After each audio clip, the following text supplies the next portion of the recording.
morning, everybody. I'm down here at 7 a.m. This is day 2 of the Year of Brooke on the beach in Maui. Totally enjoying this peace and quiet and watching the sun come up. It is amazing. So needless to say, my day 2 intention was to wake up before everybody else and give myself some time. I'll be journal writing this morning. I'm going to do 5 things that I'm grateful for in my journal. I learned that actually from a Lewis Howes class. He has a school called the School of Greatness, which is an amazing class. So if you're embarking on the Year of You, I highly recommend this course. I did it a couple of years ago, and I have pretty much kept up with a lot of the things that he taught me in that class, but I've fallen off on my getting up first thing and having like a set routine. So that is my intention starting today to add into my life. So I will be doing 5 things that I'm grateful for in the morning. And he also recommended, he makes his bed every day in the morning because he feels like that kicks off his day right, to actually have one completed task done. And it makes him feel successful first thing in the morning. So Derek was still in bed, so I couldn't make my bed, but I will do that when I get back up there. So 5 things that I'm grateful for, and what else can I tell you?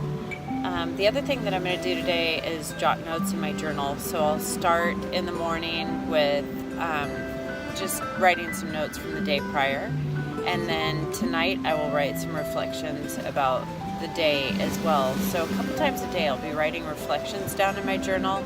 Things that went well, blessings that happened as a result of taking care of myself better, anything that just kind of comes to me. So hopefully then I can share it with you too. And what else? So yesterday, just a few reflections on day 1's intentions and how they worked out for me. It was really awesome on day 1 to watch how my family adjusted to this new intention. I spent a little more time making the video and doing some things for me that are important to me, and as a result I got lunch made for me by my kids. It's the first lunch they've made this whole trip. They grilled the hot dogs, they put everything together. We don't normally eat hot dogs, by the way. I'm a pretty healthy eater, and I will be making some very healthy intentions for 2019, which I will share with you as we go along in that department. But we get the nitrate free ones and they made them for me. That's the point of this whole thing. And I thought that was really great because they saw that I was busy, so they went ahead and took the reins and did that. And I think sometimes when we adjust, especially as moms, and start doing more for ourselves, then our kids adjust and our families adjust, and then they're blessed because they end up learning how to do things more instead of having us do it always for them. And then the other blessing that came from yesterday was just that there was a little bit of resistance, which will happen when you take care of yourself. I've noticed already. People were wanting my attention, and as a result of me focusing on myself, and as a result of that, I took a run with my daughter rather than doing my yoga when I was supposed to do it. And at 10 p.m. I did my yoga because I ran with her earlier in the day and I accommodated her, which is actually fine. I think flexibility is fine, especially as a parent. If you're just all of a sudden on strike and doing everything for yourself and nothing for everybody else, that's not what we're after here.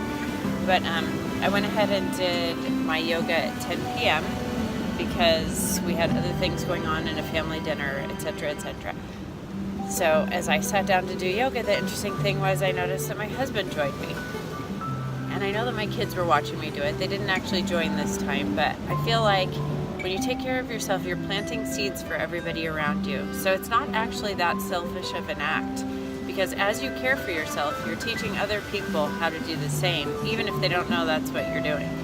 So Derek joined me for my yoga session. We had a great relaxing yoga session, and actually it was a really good thing to do to unwind before bed. And I say unwind literally because we actually were doing a lot of twisting and unwinding, and it just felt really healthy and really good. And then at the end of the session he fell asleep on the floor, and I was very relaxed and ready for bed. So those were my wins for yesterday. I hope that you guys are having good success taking care of yourself, and that you might follow along with me. I think there's a lot of blessings that can come from this for both of us, all of us. And the other thing that I found, which I had written down here, because sometimes I can't always remember these quotes. Yesterday during my meditation on Headspace, the quote that came after the meditation was this: "We might want to escape all of our neuroses, but if we live on the run from them, how will we ever know rest?"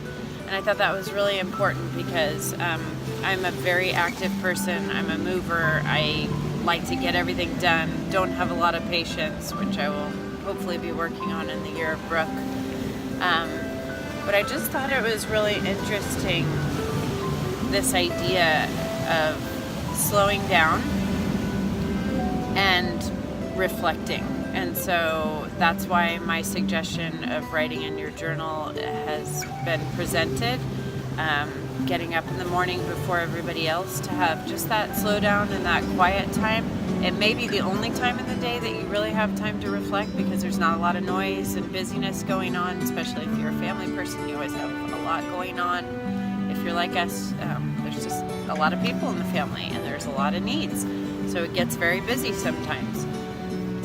So, and I'm becoming very, very aware as I slow down at why I do some of the things that I do. And I think I'll save that for another day, because I really want to focus intentionally on one or two things a day to make sure that they don't get lost in the day. But interesting that came up in the meditation on day one. I think that's going to be a topic that I will want to explore throughout this year. So I hope that you are enjoying taking a little time for yourself. If you have taken 5 or 10 minutes or even up to an hour to do things for yourself that you haven't done before, comment on the video and let me know what you're doing so that I can hear how your experience is going and how it's blessing you, or what your challenges are, and we can work together. Have a wonderful, blessed day, and I hope that you're learning and growing and getting more comfortable with growth and change.